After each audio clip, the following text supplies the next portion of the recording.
What's going on, Eagles fans? We are back with another edition of the Bird's Nest here for the Philly Experience podcast.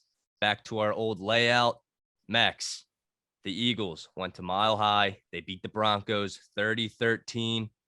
Jalen Hurts, 16 of 23, 178 yards, 2 touchdowns, 1 interception. The headline of this game, though, was Devontae Smith. 2 touchdowns. And that first one, how impressive was that? Can't forget to mention that great throw to Max. We can get into the win. First, let's get into the negatives because it's so easy to get into the positives after a win. What's one thing you noticed that you did not like and hope the Eagles get rid of going into their next matchup against the Saints? I think if the Eagles want to make the playoffs and continue to win football games, even against weaker opponents, they're going to have to manufacture ways to get pressure on the quarterback and force quarterbacks like, obviously Teddy Bridgewater last week, but again, coming up, Daniel Jones and other quarterbacks that you have to face still down the road twice. Daniel Jones, Zach Wilson, maybe. We'll see if he's healthy enough to play and continue to force the opposing team to make mistakes, try to get some turnovers in short field. Right. And allowing each opposing quarterback that they face, and this is still true after this game, 75% or more. Teddy Bridgewater, 79. And one thing I did not like seeing is this Eagles defense allowing Bridgewater to toss that ball all around the field.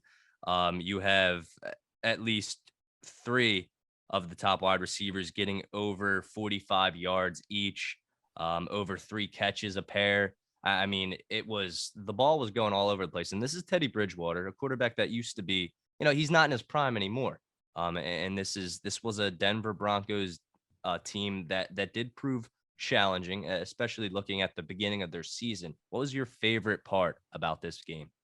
I think just a continuation of running the football with Jordan Howard, Boston Scott Yes. getting involved. The big question mark coming up in the next couple of weeks is will Miles Sanders come back and what kind of role will he have in this offense that has had so much success running the football on the ground these last few weeks against the Lions, the Chargers, and now of course the Broncos. When you look at it, you talk about a weird game when the Broncos won 2 weeks ago, beat Dallas. Dallas couldn't even get the ball rolling with all that offensive firepower on the road in Dallas. You said to yourself, wow, I mean, this is going to be a tall task for the Eagles going on the road 2 Mile High and getting in this W as it could be a turning point in the season. And moving forward, if that rushing attack can continue to improve and stay sturdy, when we talk about Jalen Hurts not putting all that pressure on his back, only having to throw the ball 24 times in this game. Previously, last week, I believe it was 17 against the Chargers. The week before that, only 14 times he had to throw the football against the Lions. If you continue to run the football, them being the Eagles, more than you do throw the ball, because we know Hurts, when he gets involved with his legs, can be dangerous and not have to put the ball in his hand 40 times and make plays down the field because that's just not the kind of quarterback he is. The Eagles will continue to have success. I like the combination of Jordan Howard. People are still pretty down on Boston Scott because I guess maybe because his name's Boston Scott and he's not, a highly touted player, but he's efficient in his role, even though it's small. When he's on the field, he can create an impact for this team in a positive way. Gainwell is still a guy that we thought was going to be maybe a lead back once Sanders went down.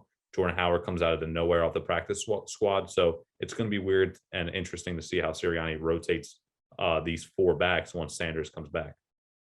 Jordan Howard, finally a member of the actual roster. The Eagles signed him off of the practice squad and well deserved. I mean, this was a game where the running game was pretty even. You have Howard just getting one more rush, then Scott with 83 yards, Scott with 11 with 81 yards. Jalen Hurts running it 14 times for 53 yards. And when your quarterback does have more rushing attempts, that's something I really don't like seeing still. But let's talk about this red zone defense for the Eagles. I believe they stopped the Broncos 3 times in the red zone on the 3, the 10, and the 11. And that's something you like to see out of this defense that had a few question marks going into the season. But you have guys like Fletcher Cox that need to step up and have. You're missing out on Brandon Graham. Derek Barnett is just a penalty machine. He has more penalties than sacks, and crucial penalties too. I mean, you're taking yards, you're giving yards to the opposing team and putting that defense in, and still you're able to find ways to stop that Broncos offense. And Max, anything else that goes into this defense that you really like? I mean, you can't What about Jonathan Gannon? I mean, a guy who's criticized a lot. Do you think that he's going to be a one and done here, or do you think this defense is sort of going to save his time here? Yeah, it's weird. If you asked me that question like week 4, I probably would have told you he's one and done. But now it seems like he's starting to get his feet under him as a coach and learn some things and learn things about his personnel that he probably didn't know a few weeks back. We saw a lot of, I guess, more man-to-man coverage in a way this season. I mean, this week, I guess in retrospect, talking about this past game against the Broncos, but more man-to-man coverage, not being, and again, it's one of those things that we've talked about, the Eagles staying back in that just basic zone, letting the opposing team come right down the field on them. But again, bend don't break type of deal this past week against the Broncos. Sat back.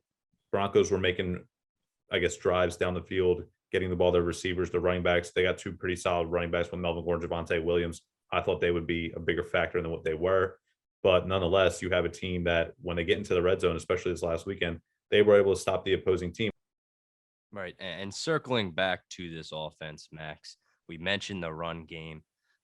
We talked about Devontae Smith having a game with 4 catches, 66 yards, and 2 touchdowns. Underneath him is Quez Watkins with 4 catches, 33 yards, 0 touchdowns. There should have been 1 touchdown in the column next to his name, Max, because of that beautiful pass by Jalen Hurts, the guy we're going to get into right now. I mean, that was a beautiful pass. Once again, seeing an Eagles wide receiver drop a wide open pass. That's all too familiar. But we have a guest on the show today. Suf, why don't you come and join us and talk about our guy, Jalen Hurts at quarterback? Did you like what you saw on Sunday? I was a fan of what I saw for the most part. Yeah, I mean, listen, Jalen Hurts in the past 3 weeks has been showing, a lot of strides of progression. I'm very not 100% sold that he is the guy yet. I don't really think anyone truly is, but as the season progresses and we see how he just performs versus the Saints, how he performs versus Washington and the Giants. And I'm not so worried about the Jets, but those games are really going to matter. And if he could find a way to get us into the playoffs. My thing with Hurts is Playoffs, the Max. decision You hear making. this guy talking about the playoffs. Yeah, I don't know. We'll see. I think if just to quick on the Hurts thing, I think decision making is what I like to see, especially in that Broncos game. You look in that Chargers game when there's times where he did that ridiculous flip fighting for those extra yards. He knows what the situation is at all times. He knows when he needs to fight and get extra yards. But he also knows, hey, if there's 3 Broncos surrounding me, I'm going to slide and take what the defense gives me. So it's just knowing the situation. I think that's one thing I'd like to see from him, and he's done that, improving game management, understanding the situation. That's been big for me, and I'm definitely seeing an improvement. That's exactly what this team's looking for too, improvement, and it's clear improvement. I mean, let's talk about these passes that he was making in this Broncos game. And that's part of the game of his game that we really wanted to see improve, because without that, you're just a mobile guy in the pocket, or you're getting out of the pocket, you're running every play. You're not really stretching the field as much, and you have talented wide receivers. They've showed us. I mean, there's a mistake with Quez Watkins dropping that pass in the end zone, but Devontae Smith proving that he is the real deal. And with Jalen Hurts, how crucial is this if Jalen Hurts turns out to be successful? I mean, this is speeding up the rebuilding process for the Eagles.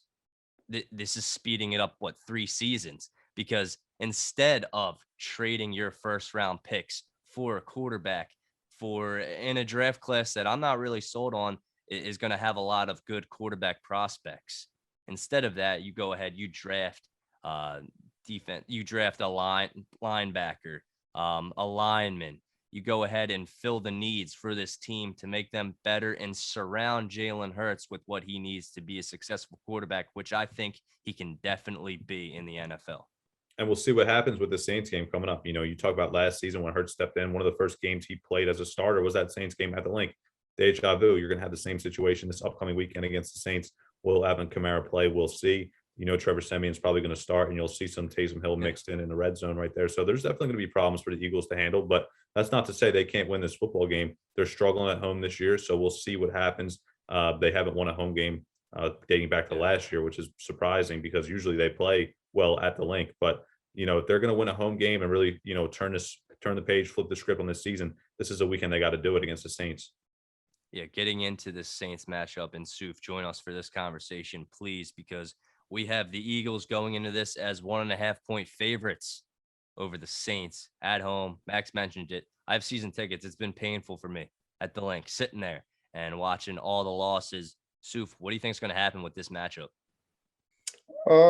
Realistically, I really think we have a shot. I mean, I don't really see the Eagles. I mean, I don't really see us going 0-5 at home. I just can't. I don't really see us going on, continuing on this road of just not winning at home. I mean, that's not a part of our culture. We're typically, always a home favorite. So I think this is a game that we surprisingly win. I feel like it's gonna be nitty gritty because especially if Kamara plays, already know that Mark Ingram and Alvin Kamara might be running all over us, but it really comes down to the line being able to get pressure on Trevor Siemian, because I feel like he's not a very experienced quarterback. I mean, he's had a lot of years, and he's had a decent amount of years in the league, but the guy hasn't had much starting time. So you get pressure on him, he might fold. Not might, he will.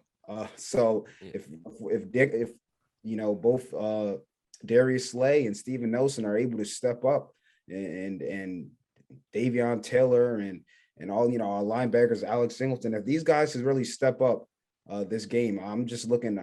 I think we could actually pull out the dub here. I'm looking for it. And this is a Saints team that after Winston went down, they finished that game. They beat the Tampa Bay Buccaneers. Okay. And after losing to the Falcons, they did lose to the Titans, but that was a close game. And the reason they did lose is because that Tannehill interception was returned because of a penalty. So you could put the blame on that. And I mean, with all that being said, and this is a 5-4 Saints team, I do think that the Eagles can get a win finally at home. The link, Max. I know you and I both in our preseason projections said the Saints would come to Philadelphia, beat them. I'm going to change my prediction for this game. I'm feeling an Eagles win. How about you? Okay, I like it. I personally, I don't think the Eagles are going to win this game. I think they're going to be in it. I think they're going to play well. I don't think they're going to get blown out. But the Saints, well coached. I think Sean Payton, he's going to be watching that film over and over and over again from last season. Jalen Hurts surprised the Saints. Remember, the Saints were playing their third straight road game at the time last season. It's hard for an NFL team to do. This year, they're coming off of the game against Tennessee last week where they got beat. We'll see what happens this week. Kamara, if he's healthy, I think he's going to be a problem. I think Taysom Hill scores a touchdown in this game as a little bit of a bold prediction, if you will. Think Taysom Hill will get in, be a goal line threat. And again, I'm going to say 24-21 Saints get this W, but that's not to say the Eagles still won't have success and still can't make the playoffs, because look at that schedule down the stretch. Giants twice, still got to play the Washington football team, still have to play the Jets. So I don't want Eagles fans, if they were to lose this game, to just give up on the season, because they're still going to be involved throughout.